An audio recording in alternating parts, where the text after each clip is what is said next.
No one in Congress is blocking Epstein documents. No one in Congress is doing that. What we're doing here, Republicans are preventing Democrats from making a mockery of the Rules Committee process because we refuse to engage in their political charade. That is what is happening and nothing more. The way Democrats have tried to weaponize this issue is absolutely shameless, and I just want to say this. Democrats said nothing and did nothing, absolutely nothing, about bringing transparency for the entire 4 years of the Biden presidency. But now, all of a sudden, they want the American people to believe that they actually care. Their actions belie their words. We're in lockstep with President Trump and his administration on this issue. We are pushing for the release of all credible information to be released with regard to the Epstein matter. I would note also that there are real issues, legal issues, with the CANA resolution, with the Massey resolution. CANA's has no protection whatsoever for the victims of these horrible, unspeakable sex crimes, and Massey's doesn't go far enough. Additionally, the President has directed the Department of Justice to pursue the release of grand jury information, and that is happening as we speak. Every single one of us are for maximum transparency, and we'll use every power that we have to ensure that that's done. If they see fit to bring in Ghislaine Maxwell for testimony, that's fine. I will note the obvious concern, the caveat that Chairman Comer and I and everyone has, that could she be counted on to tell the truth? Is she a credible witness? I mean, this is a person who's been sentenced to many, many years in prison for terrible, unspeakable conspiratorial acts and acts against innocent young people. I mean, can we trust what she's going to say? Even if she raises her hand and says that she'll testify under oath, is that something that can be trusted? You know, that's a reasonable question. Is that credible evidence? I don't know. But we'll have to see. We have to, uncover everything that we can and let the American people evaluate it. No, we don't have any fear. No, hold on. No, Reese, no. There's no fear here. No, there's no fear. There's no fear.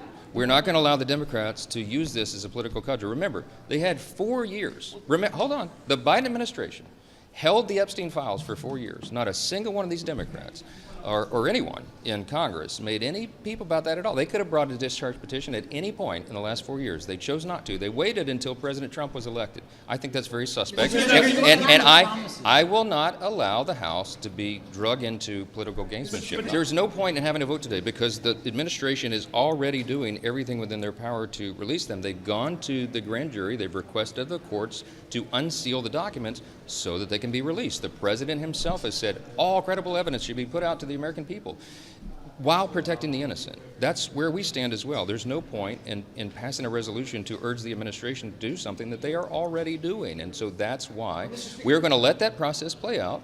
This is not out of fear in any way. What we're trying to do is maximize transparency and stand for the truth. We want, wait, let me say this, very important. We want every single person who was involved in any way in the Epstein evils to be brought to swift justice. We want the full weight of the law to fall upon their head. And I will do everything within my power to make sure that is possible.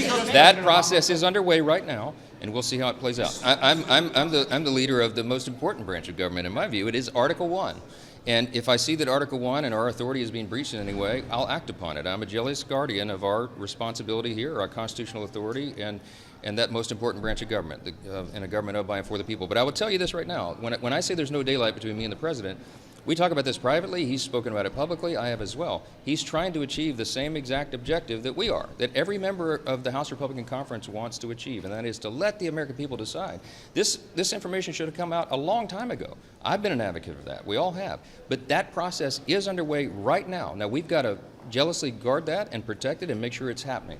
And if it doesn't, then we'll take appropriate action when everybody returns here. But we have to allow the court process to play out. That's how it works.